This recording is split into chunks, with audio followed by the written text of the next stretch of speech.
Thank you, Stan. Thank you all. So, yeah, as start of the introduction, so some of you know, most of you know, we have quite number of operating systems. So on Windows, we have client version and also server version. And also Linux side, we have a lot of flavors. So Fedora, Ubuntu, Android, and SUSE, Red Hat, CentOS. So we have quite number of flavors, right? And the flavors are different since most of the operating system in Linux is open source, and with the help of open source you can take the open source, and then you can do your own flavors as well. And some flavors are enterprise version. So for example, that is the enterprise one, so you have to purchase the license one. And so when it comes to open source, the security wise you have to consider about. So for enterprise, we can go and purchase that license, and the vulnerability and other security we can get it from the vendor. Okay, so why the Linux is best? So if you ask me, it's a simple operating system, and also it's a very understandable one, right? So most of the environment, I mean, most of the companies, most of the industry, they are building the applications in Linux platform. So because of the application, and also the e-commerce sites, right? So most of the sites are built in Linux platform. Okay, so it's morely easy for the internet purposes. Okay. So in modern data centers, so Linux and Windows are mostly used operating system, we know. And when it comes to interoperability, so we always suggested with Linux systems. So that's why most of the application development is happening on the Linux platform instead of Windows side. And also in cloud computing, both private and public clouds are Linux platform. So they, you know, so because of flexibility and adaptability of Linux platform, so we mostly do a lot of things with Linux. And also the IoT, Internet of Things, mobile applications. So that's also we mostly rely on Linux platform. Okay, so Linux is the open source, so it's based on the Unix. So have you heard about Unix? So now we still have Unix, but the purpose is somewhat less when compared to previous times.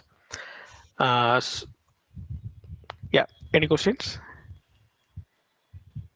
So if you have any questions, you can interrupt, please. Okay, so Linux is based on the Unix platform. So Unix is the one, is the origin one. So from that, Linux have been developed, and also it's a open source software, and it is a CLI platform. So CLI is command line interface platform, and it can be accessed easily, and it's a PowerShell scripting is there. The native scripting is Bash, BAS sketch, Bash shell. So we will learn about shell scripting, right? So we will learn about Bash shell. So we have different shells as well. So we will, I will explain, during that time. So Linux is a modular operating system. So it can, designed to easily replace or remove the components. Okay, so these are the difference between the Unix and the Linux flavors. So as I said, Unix was developed in 1970s, and Linux is 1990s. This is an open source alternative to Unix. So the large open source community is there for Linux, and Unix was developed in AT&T Labs, and it's for commercial vendors purpose. So when it comes to licensing, so we have open source and also we have license in the Linux platform. But Unix is mainly proprietary, operating system, and is only for licensed one. So kernels, when it comes to Linux, it's a similar design, but less complex in terms of Unix side. So when it comes to availability, it has both enterprise and also personal systems. So Unix is mainly for the enterprise level servers, and also it has workstations. So community support. So as I said before, we have a wide number of community support is there for Linux, since it's an open source. So it's managed by Fedora, and also we have REPL. So for each flavors of Linux, we have different community. So if you want to do something, or if you have some questions around particular software or particular flavors, then you can post your queries on that particular community's community portal, and whoever is already part of that community, they will respond to you. So when it comes to accessibilities, it's a open source, so anyone can able to access easily, and they can able to fetch that data, and they can install the OS setup on the other one. And when it comes to Unix, the operating system is utilized by copywriters, which mean it's owned by some vendor, so we have to purchase for deploying the OS. All right, so this is again the bug fix time. So it's a open source, right? We have to find the solution for that particular threat. And when it comes to enterprise, it's a paid version. So the vendor will give you the support, and they will provide you the fix for that particular threat. And we have GUI. So and also we have CLI. So graphical user interface also there in Linux. For example, Ubuntu. So you can see Windows kind of GUI in Ubuntu flavor, and remaining most of the Linux flavors are only CLI, and some flavors having GUI. Okay, so we can do a lot of use cases in both operating systems. So especially in Linux, we can do with servers, personal computers, smartphones, mainframe. So when it comes to shell compatibility, by default, Linux using Bash, born again shell, and Unix using Bourne shell. Since this shell, Linux is based on the Unix, right? So that's why it's renamed with born again shell instead of Bourne shell. So the code available publicly, since it's an open source, but the Unix side is not accessible. So we have to purchase the OS. So some of the operating system versions are Ubuntu, Debian OS, Arc OS. So Unix OS are Sun OS, Solaris. So we might hear about HP UX servers and all. AX still, some companies are using AX for banking applications or critical applications. So any questions so far?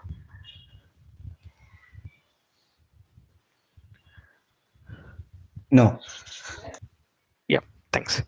So this is the theoretical part. Most of the members know about this one. So I'm just refreshing the content again. All right, so this is again Unix. So Linux is based on Unix. That's why I have put it on Unix side. And we have HP UX, IBM AX, Mac OS, Solaris. So these are the flavors in Unix platform. And then when it comes to Linux, we have Red Hat, CentOS, Ubuntu, Fedora, SUSE. So these are the soft flavors we are using mostly, but other than this we have quite number of other flavors as well. So I have taken this screenshot and put it here. So if you see, we have gen 2, you have Kali Linux, we have Arc Linux, NTX, Lubuntu, Oracle Linux. So these are the flavors we are not using, but we have in the environment. So it's a open source. So if you want to take the open source and then you can do your own OS, you can do it yourself. That's also can be done.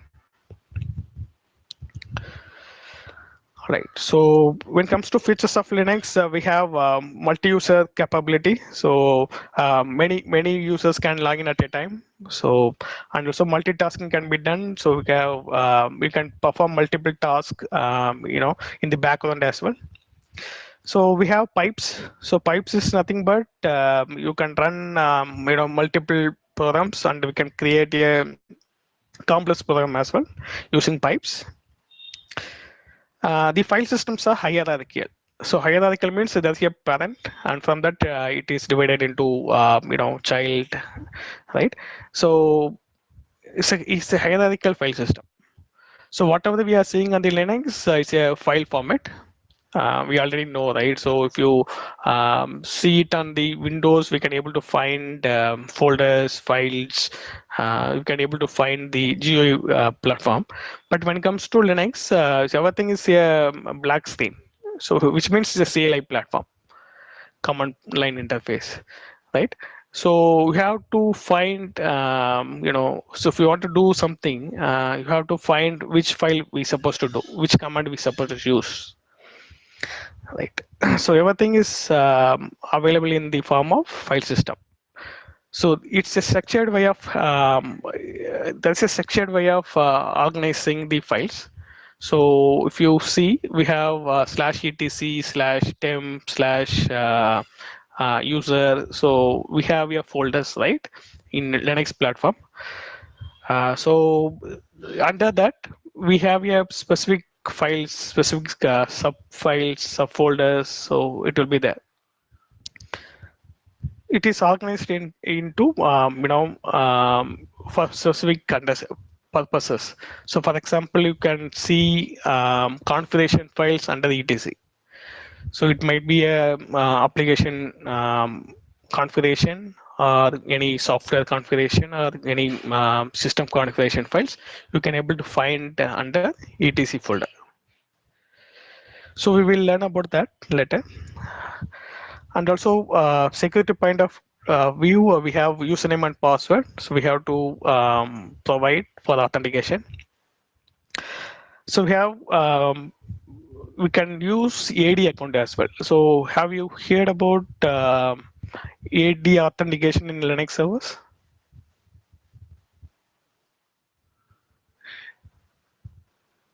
So in Windows, we have AD account, right?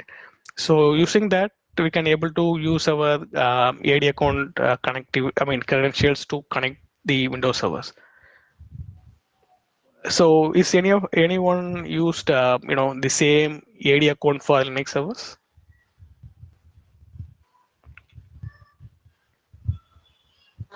I'm not. Okay, yeah, thanks. Alright, so is it possible, and we can connect or integrate the AD into Linux machines as well. So we can use SSSD, it's a service. So using that, we can able to interact with the AD account. So most of the time, you will create a individual account, a local account in the Linux machines to authenticate it. So, for example, if we are Linux team, so we are not going to use root account for all the users. So root account is maintained only for L3 or L4. So and we supposed to create our individual account. So if you want a privileged account, privileged access, then your account will be shared with sudo permissions. So whatever the admin can do, so your account also can be do. So we can give that kind of permissions in sudo, right? So why I'm saying this, instead of creating a individual account, we can manage the users, in the AD authentication as well. That's also possible. All right. So utilities wise, we can use file systems. So you can create your files using command. You can manage your files. You can print some statement using echo command. So that's also can able to perform. And portability also there. It can be easily portable. So when it comes to redirections, we have standard input, standard output, and standard errors. So we will learn about this thing later on when learning about file system management. So and then software development tools. So we can install our softwares, whatever the softwares which you want to perform. Let's say if you want to do some automation, you can install Ansible, you can install Python, you can install Perl. So if you want to install some softwares for some specific purposes, you can install. So if you want to develop your own web application, then you can install PHP as well to create your own web applications.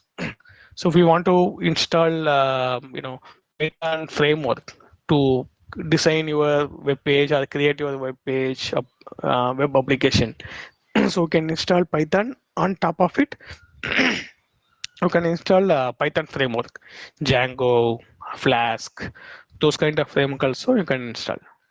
So only thing you have to consider, if the software which you are going to install is applicable or can be installed on Linux flavors. The package should be available. Okay, so some package you could not install in Linux. So for example, Microsoft product. So can we install Microsoft SQL Studio or SQL Server? I mean SQL software, MS SQL on Linux machine?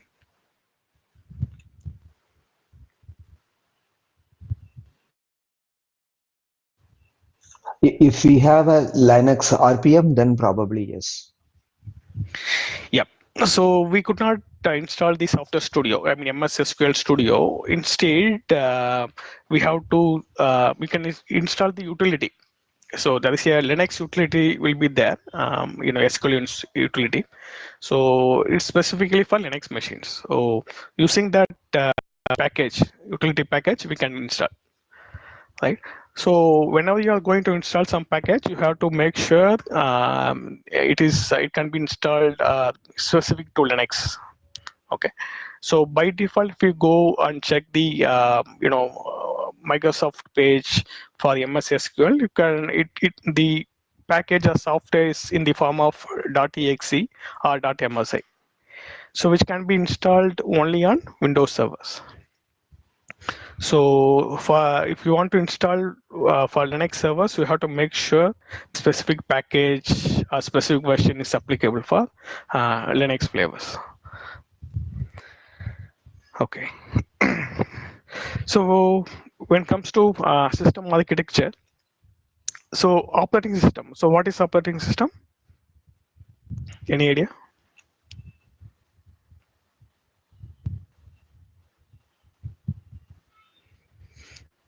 Okay, so it's underlying software that acts as an interface between the user and computer resources. So for example, we are the users. So if we want to do something on the system, we are going to type a command, right? So in the system, so operating system, is the key point. So what it will do, it will interface between us and also the system resources. So what are the system resources? It's a CPU, memory, disk. These are the resources, right? So it will whatever the command we are typed on the machine, it will go and execute on that server using the resources, and then it will give the result, in the terminal itself. So operating system has its own hardware and software components and is a well-designed architecture. So it's an interface between the hardware and software.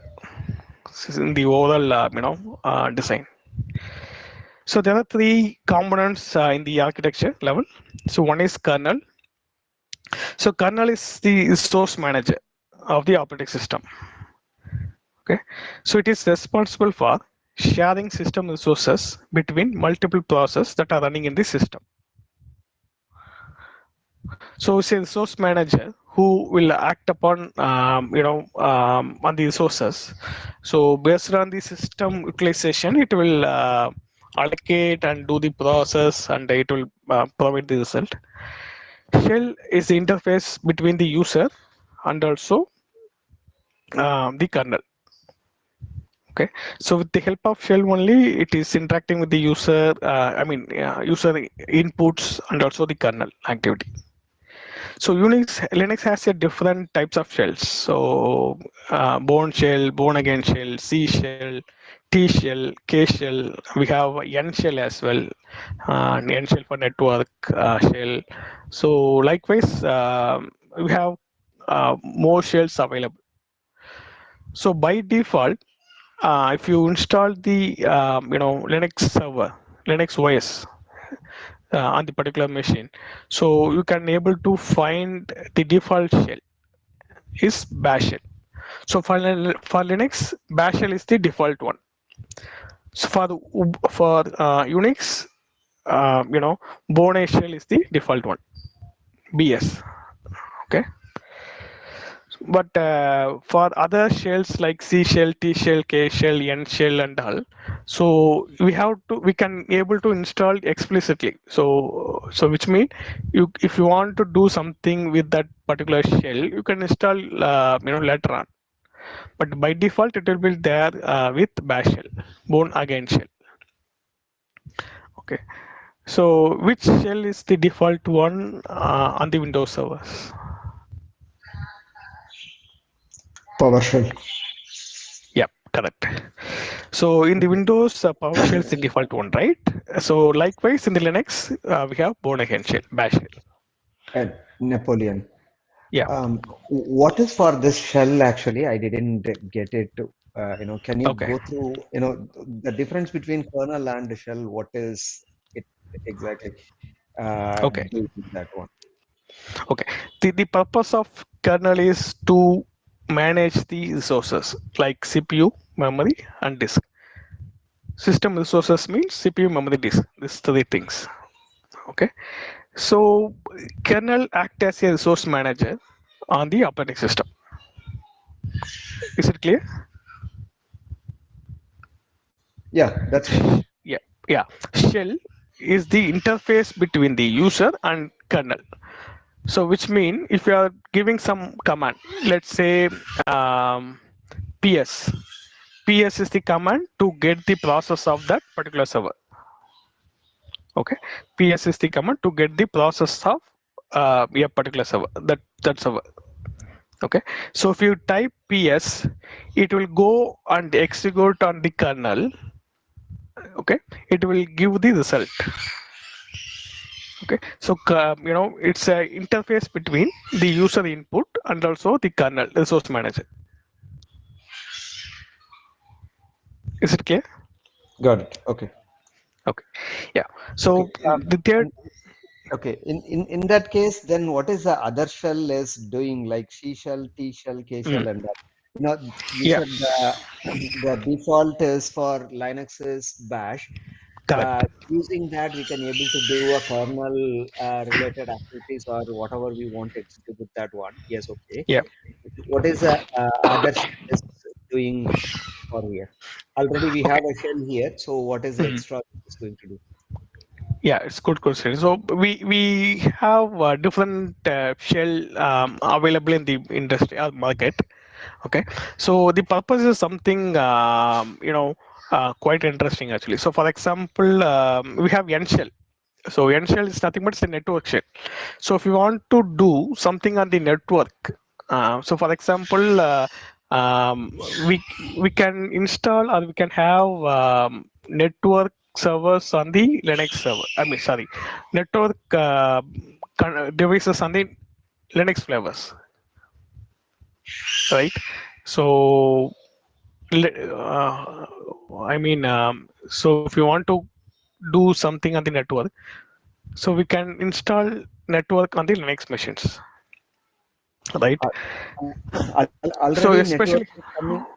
Already network is coming with that Linux operating system, right? So when you say you want no, to no. install So network correct. means So what I mean, so if you want to I mean, if you want to commission some network devices, let's say Cisco network, okay, Cisco network, or else if you want to do some deployment on the, the server itself is a network device. The server itself is a storage device. So for example, switch, Cisco switch. So if you connect the Cisco switch in the CLI, the base is a Linux machine. Okay, but the original device is a Cisco device, but the base is Linux flavor. Have you used any Cisco machine? Have you connected using PuTTY, any storage or network devices? I'm asking. I'm telling about devices, network device or storage device, VNX, VMAX, um, yeah, NetApp. uh, we use we use putty to connect those devices. That's right, actually. Ah, okay, so if you connect that using PuTTY, so usually Linux machines will be connected using PuTTY. That's clear, right? Even the network switches, network, servers, devices, storage devices like NetApp, VNX, VMAX, those kind of devices, we again used to go with PuTTY since it's designed in that purpose, and the base is Linux software, Linux servers. Okay, so if you want to do something on that particular network devices, if you want to do something on the storage devices, so there's a command designed for that particular purposes. So what I mean, so if you want to do something on the network devices, you have to run that particular command, network commands, right? And if you want to do something on the storage device, so the device having, I mean, there's a dedicated command line will be there, commands will be there to run on that particular server device, right? So if you want to do particular on the network side, if you want to do particular on the terminal side, so for that reason only we have different kind of shells. Okay, so if you want to do something on the particular technology or devices, you can use that shell for interacting or communicating for that devices. Okay, makes sense. Yeah, Okay, yeah. to add on to that, Ramesh. Okay, see, for example, we have plenty of shells, and not all of them have similar experience, right? See, for example, we have highlighted there are C shell, T shell, and K shell, right? So C shell, as the name indicates, it is very much similar to the C programming. So some of them may be coming from development background, and also they want to have a similar way of interacting with the shell or interacting with the operating system, so they know about the C programming languages. If they want to work in a similar fashion, like use the conditions like if then or whatever, right? So they can use it. And similarly, the Corn shell is again coming from the AT&T labs. Okay, and if you want to have some features which is inbuilt to the Corn shell, the K shell, right? Like arithmetic operations, or if you want to have some enhanced scripting, some people are using the K shell. Similarly, they like each and everyone will have their own preferences. If they are used to with some specific way of working, they will prefer that. But with that said, see the bash shell, right, which is the native in Linux operating system, it combines all of the features from the normal C shell or K shell, you can all actually it is an enhanced version. The bash shell is the recent one, right, which was developed as part of the Linux, whereas the Bone shell is part of the Unix. The Unix might not have that much of compatibility with the interactive options, whereas the bash shell you can use anything like C shell or K shell or T shell. It all depends on you. But from a administrator point of view, from a DevOps engineer point of view, generally we need to work with the regular bash shell or the normal shell, because the scripting and the command line way of handling is better on the bash shell. Whereas if you want to have C style of syntax for interactive usage or some kind of use cases, then you can go for the other tool. Mainly the programmers, developers, they do that. But mainly for DevOps engineers and the system administrator, they all prefer bash shell. That is what we will discuss in this particular training. Yeah, Okay. So technically, Bash as the default one. Anything we want to have a little more advanced or more depth features, then we need to install the respective shells with that correct. system Yeah. and go from there. Okay, Yeah. that makes sense. Okay. Right. So the third one is utilities. Utilities is nothing but say command. So whatever the command which is available by default, right? So you can utilize that command to perform the task. So for example, PS command to get to know the processes details, and df command to get the disk information of that server. So we have quite number of commands available, so we can use that command to perform the task. So that's called utilities.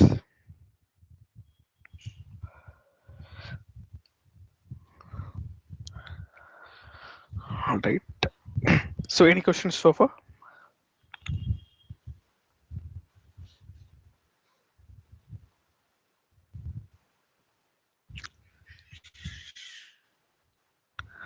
All right. So next one is a bash shell. So it's a text-based interface. You know, so to the command line provided a command called a shell. So whatever the input you are providing in the terminal, so it will take that input. Input is nothing but a command utility, and it will take and process in the shell. So by default, the shell of the that is Bone shell. So in most of the Linux servers having default shell as a bash shell. So in Unix we have shell. So it's called SH. So in Linux we have bash bash. So if you connect the particular server in using putty, so it will ask you to enter the username, and then you have to provide the password. So once you provided the correct username and password, it will be authenticated to that server, and then it will show like this. So if you show if you are logging with your individual account, it will show user at the rate of the server name, and followed by the tilde symbol, and then dollar question, dollar mark. So hash is the replaces of dollar when you are connecting the servers using root account. So in Windows we have administrator, right? So likewise in Linux we are using account called root or OT is the super user like administrator in Windows. So if you are connected with the root, you will it will show hash symbol instead of dollar. So if you see the second one, it is showing root at the rate of the server name and followed by hash. So so based on the symbol, you can understand which user you are. So mostly you will know based on the username on the first. So otherwise, based on symbol, it will move to the corresponding interfaces. All right. So the takeaway is bash shell is the conceptually same as the Windows command prompt. So we have CMD in Windows, right? It is similar interpreter. So Bash has a sophisticated language, scripting language, and which is similar to PowerShell. Okay, so on Mac OS, the bash shell was the default shell before Mac OS 10.15. So after that, Apple changed the default shell to Z shell. So now the default shell in Mac OS is Z shell.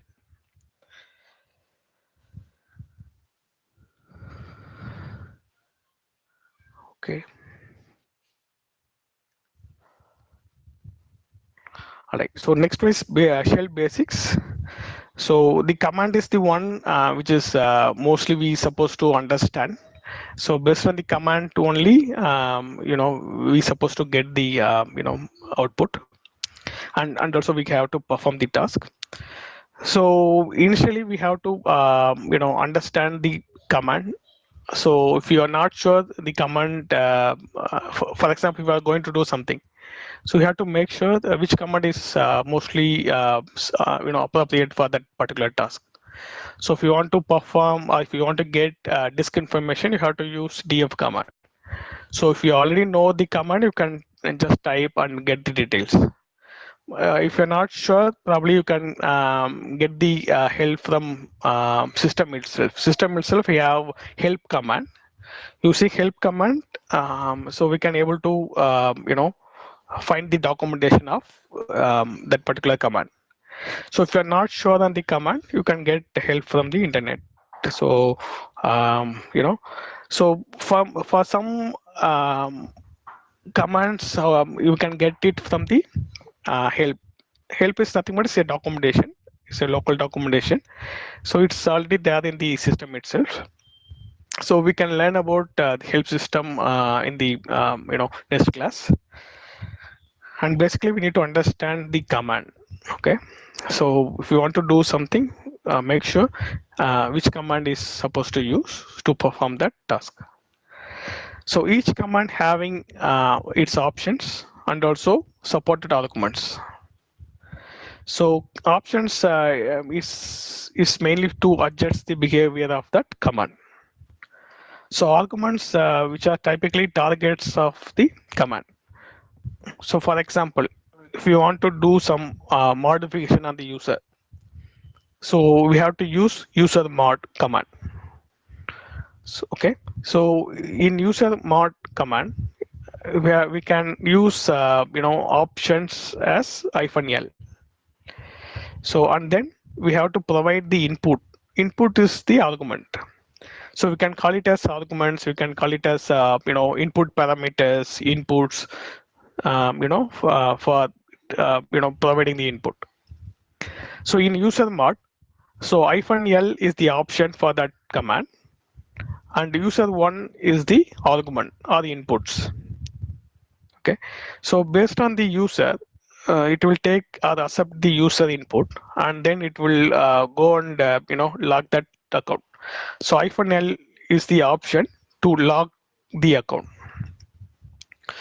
So user mod is the command to modify the user authentication.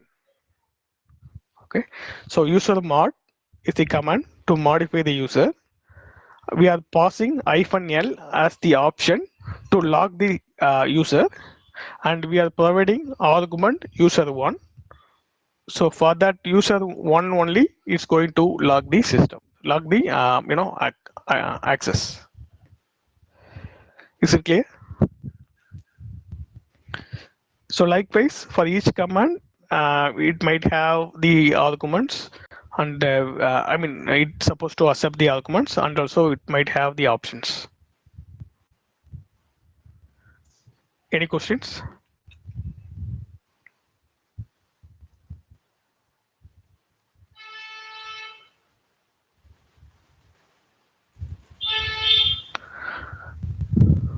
Okay. All right. So why we are going to use scripting? So we have commands. So based on the commands, we have to pass the argument. We have to select the options. It will perform the task. So for example, if I need to add a new user, so there is a requirement to add particular user to that particular server. So you can directly use a command user add and followed by username. to add that user into that particular machine, right? So why we are going to use shell scripting?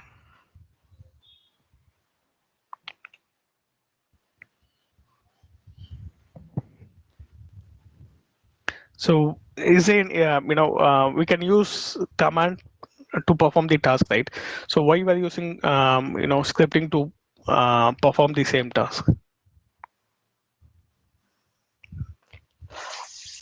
Automatically execute any jobs, even if you log off the computer, or Hmm. schedule run a job in a certain time actually. So Yeah, that's a purpose generally we use scripting. super. Yeah, correct. Yeah, that's one purpose, and the yeah, it's the ultimate purpose. So you are absolutely correct. So the main thing is if you want to reduce the user, manual efforts.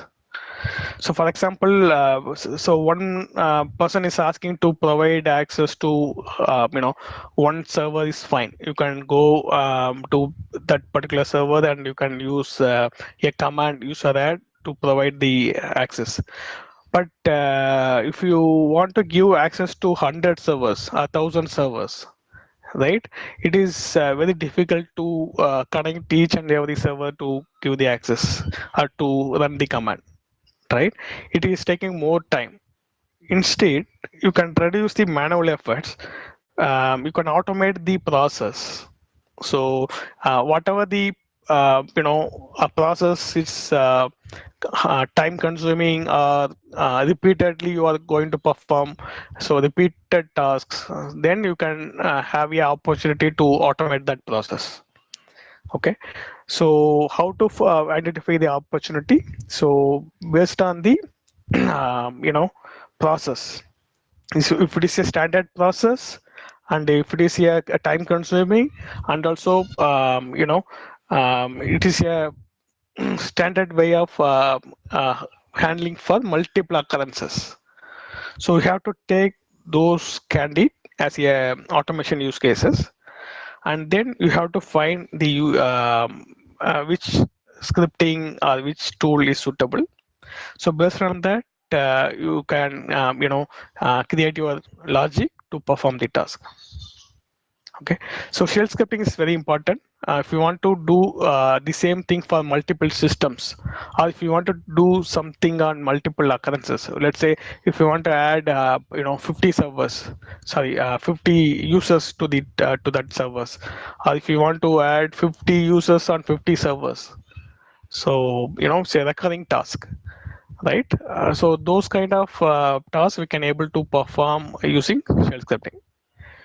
And also, if you want to do something on regularly, so our daily report, weekly report, monthly report, daily activity, work log management, log management, so application log, moving application log from one server to centralized servers on daily basis.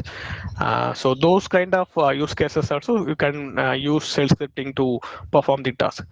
So once you're done, you can schedule that task in the scheduler. Cron, we have cron in Linux. So you can do that scheduler. So you have to provide the time. So when the job or shell script going to invoke. So based on the time, it will go and invoke that particular shell script, and it will perform the task in the backend. Okay. So shell script is a computer program which is run by one of the Linux shells. So we already discussed about shell, right? So by default we have bash shell in Linux, and we have Bourne shell, in Unix, and K shell, C shell, TC shell, so N shell. We have quite number of shells available. So based on the typo need, we can select that shell. So whatever we are going to do on the server side, server administration, we can use bash shell by default. Okay, all right. So based on the commands and the constructs is nothing but the logical grouping or condition statement, looping statement. Those are the constructs. So using that, we have to create a logic for that particular use case, and make use of storing the file as a shell script. And whenever it's secured, you can just execute that particular shell. So if you want to execute the shell script based on the ad hoc request, so if you are getting the user account creation request in the ticketing tool service request, so based on that you can run that server by passing the username and also the server name, right? So something you can run manually, something can run automatically on the scheduler.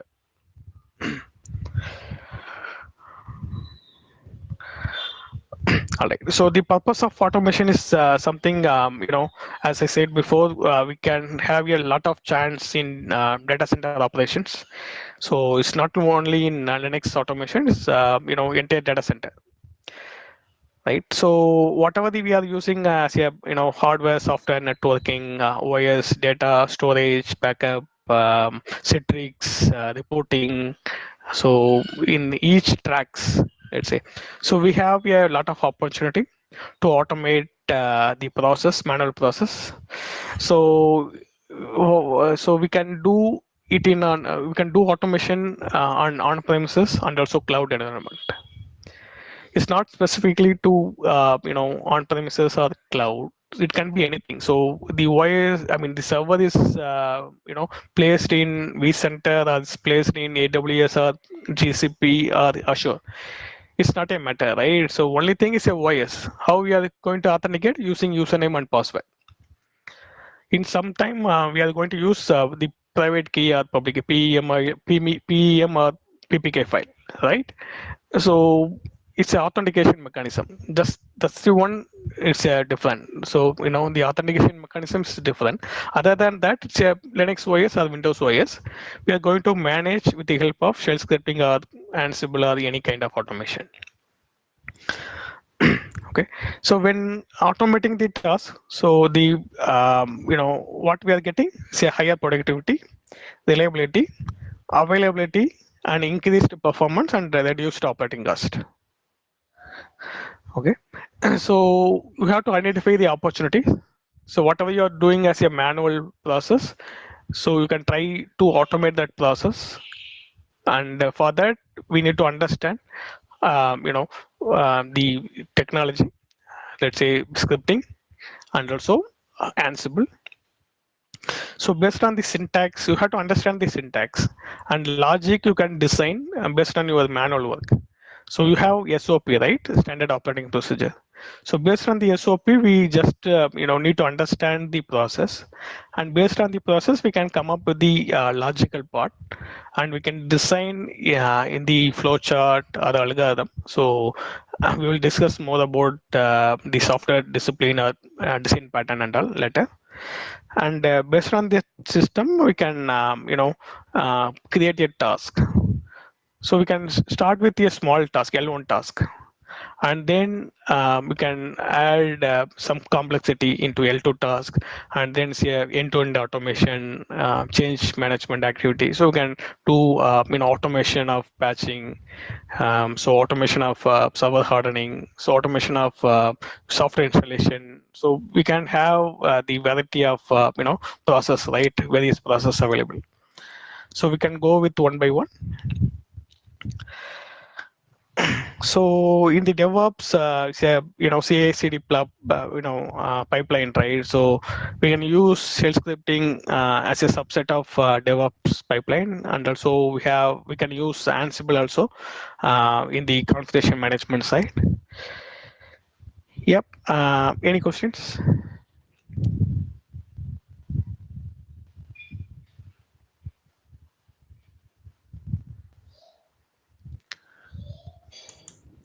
No, good to go.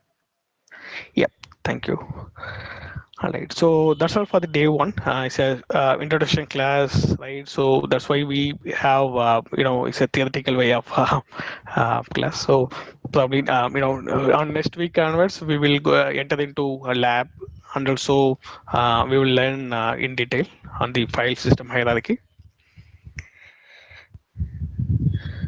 All right, so probably next week if you have lab ready, for example, if you have cloud instance, please have a Linux servers. It can be a Red Hat, it can be any Linux flavors, but I recommend to use Red Hat. Even if you don't have no issues, you can use any other flavors. The only thing is for Red Hat and Ubuntu, the command itself, somewhat it can be changed. So, for example, if you are going to install the software, you have to use command in Red Hat. For Ubuntu, we have to use apt command, right? So for some purpose only, we have to change the command, but the core commands or built-in commands are the same. So ps command and df and the other commands are same. But the Red Hat version is not free, right? It seems to Correct. be it's a Correct. enterprise edition. Yeah. So Yeah. can we Yeah. use Fedora or something which is Yeah, freeware?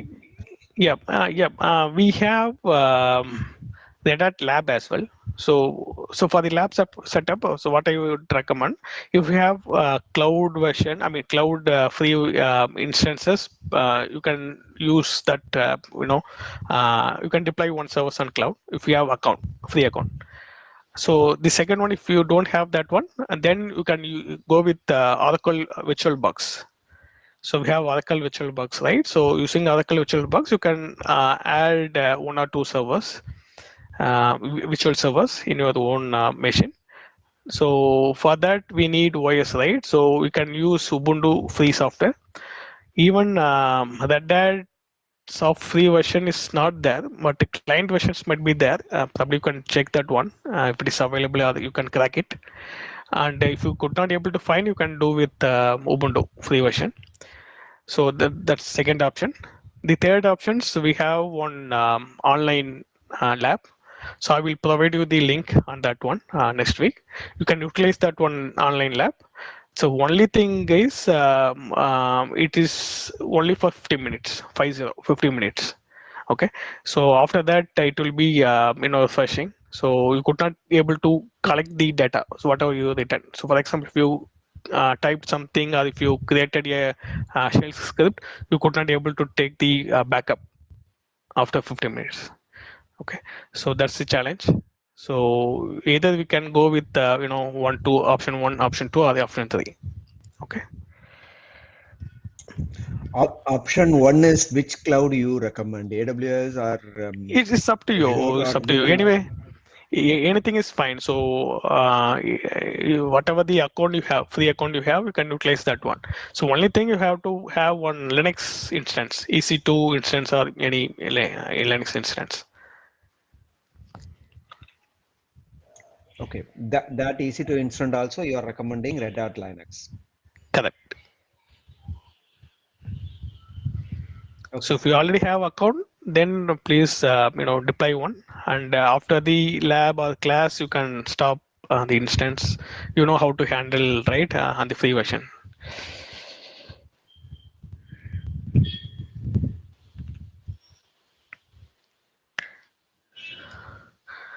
All right. What So is the in what is the third option? You told that you are going to tell one lab okay, so which there has is a 50 minutes. that's Hmm, a Red Hat lab available. hmm, So we can hmm, utilize that lab. So the active session is 50 minutes. So after that, it hmm, will be the session will be timed out, and we have to hmm, start from the scratch. So, and also we could not able to store any data over there. So the data will be hmm. erased after 50 minutes. Okay, makes sense. Yeah, So for the that's next the least option. next 2 3 Yep. weeks, right? We are going to discuss on the commands, right? So that's the initial part of things. So that way, I think it should be okay until next couple of weeks. You can try to figure out what will be the better option. See if we in some of the cloud platform, if we create, we might have free trial for some time, right? So you can create those cloud account little later also, and even if you want to plan of installing something on the local machine like Oracle VirtualBox or Workstation, you can also plan for it. We still have some time, at least 2 weeks time is there. So currently, like we are going to anyways practice on the command, and the Red Hat online platform is very much enough for practicing the commands. So only thing when you Yeah, start writing the scripts, okay, the scripts cannot be saved there. Okay, so that is when the challenge will start. So maybe for next couple of weeks, don't worry, you will have option to practice online even without having installing anything on your local machine. Yeah. yeah, correct. One more question here. Instead of Red Hat Linux, if we use Fedora on our local computer, is that be okay? Or do you see that Fedora has not the good choice to learn it? Yeah, that's also fine. So it's not a matter. So whatever the built-in command is almost same. So wherever it is different, probably I will let you know during the class. So that's not a issue. No, I'm just checking, because since you Uh, are very much specifying Red Hat Linux, uh. So that's why why I I'm telling, just yeah, why I'm telling that, so I am going to give, demo on Red Hat, and also the Ansible is the Red Hat product. So that's why I recommended. Otherwise, if you don't have that option, that's also fine. Yeah, as I said, most of the commands are same. So only differs in few, process or few tasks. So in software installation, we have to use yum in the dat and apt for Ubuntu. So those kind of some changes will be there. So other than that, most of the commands are same. So if you have Fedora, you can use that one also fine. okay. Anything I need to download, that's the reason I'm just checking. Okay. Okay. And also when installing Ansible, at the third part of our course, so during that time, so it is some other way of handling the installation if you have different flavors. So that's it. So other than that, so whether it is different, I will let you know. Okay. Even if you have any challenges, we can share your screen and we can, troubleshoot in this lab itself, in the class itself. Okay.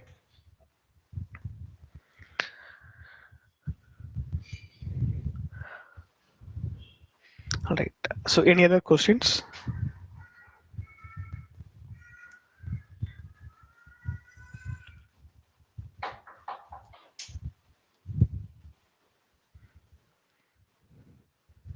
Stan, you want to say something? No, I think pretty much this is what we are going to do for the next 2.5 to 3 months, right? So be interactive, okay, and that's the reason we joined for online sessions, right? Otherwise, there are plenty of online content available. Yeah, try to be interactive, and if you face any problems while you are practicing it, so I mean what I'm trying to say is like try practicing along with us, and when I say along with us, not during the session, but after the session, or if there are some exercises that we are providing, just try to do that on the same day, or whenever we are asking you to do.